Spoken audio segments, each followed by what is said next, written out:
نحمده ونصلي على رسوله الكريم أما بعد فأعوذ بالله من الشيطان الرجيم بسم الله الرحمن الرحيم قال الله تبارك وتعالى وأن المساجد لله فلا تدعوا مع الله أحدا وقال النبي صلى الله عليه وسلم من بنى لله مسجدا بنى الله له بيتا في الجنة واجب الاحترام اساتذہ اکرام اور میرے عزیز طلبہ ساتھیوں، آج میں آپ کے سامنے جس عنوان پر گفتگو کرنا چاہتا ہوں وہ ہے مسجد کی فضیلت۔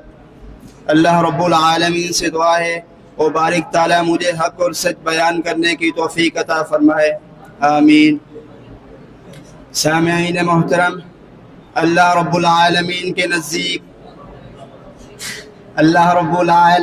نزدیک زمین کے سب سے پسندیدہ مقامات جو ہیں وہ مساجد ہیں۔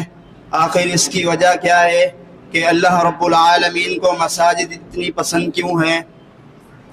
اللہ رب العالمین کا فرمان ہے وَأَنَّ الْمَسَاجِدَ لِلَّهِ فَلَا تَدْعُوا مَعَ اللَّهِ أَحَدًا،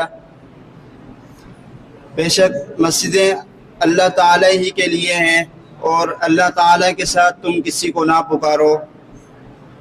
تو اس سے معلوم ہوا کہ مساجد عبادت کے مراکز ہیں جن میں اللہ تعالیٰ کا ذکر کیا جاتا ہے اور باجماعت نماز ادا کی جاتی ہے اور قرآن مجید کی تلاوت کی جاتی ہے۔ تو اس لیے اللہ رب العالمین کو مساجد سب سے زیادہ محبوب ہے۔ اللہ رب العالمین کے نزدیک زمین کے سب سے ناپسندیدہ جو حصہ ہے وہ ہے بازار۔ وجہ ہے کہ بازار میں کثرت سے جھوٹ بولا جاتا ہے اور دھوکے بازی کی بھی کوئی انتہا نہیں ہوتی اور ناپ تول میں بھی کمی کی جاتی ہے۔ اس لیے اللہ رب العالمین نے بازار کو ناپسندیدہ قرار دیا ہے۔ اللہ رب العالمین کے لیے مسجد بنانا عظیم عمل ہے۔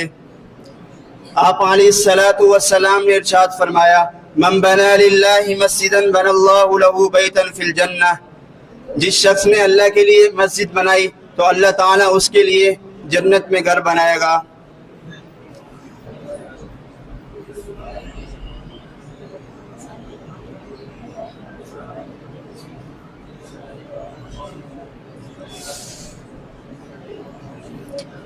اسی طرح نبی علیہ السلام کے زمانے میں ایک عورت مسجد کی صفائی کیا کرتی تھی، تو جب اس عورت کا انتقال ہو گیا تو صحابہ کرام رضوان اللہ علیہم اجمعین نے آپ علیہ السلام کو خبر نہ دی اس خاتون کی فوت ہونے کی۔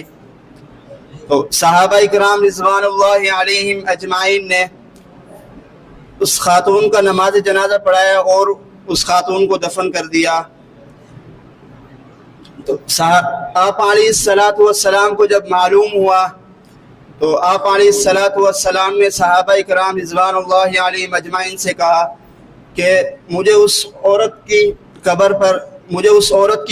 قبر دکھائے۔ تو صحابہ کرام رضوان اللہ علیہم اجمعین نے آپ علیہ السلام کو اس خاتون کی قبر دکھائی۔ تو آپ علیہ السلام نے اس خاتون کی قبر پر گئے اور نماز جنازہ پڑھی۔ تو اس سے معلوم ہوا کہ مسجد کی صفائی کرنے والا کوئی بھی ہو اللہ اور اس کے رسول کے ہاں بڑا مقام و مرتبہ رکھتا ہے۔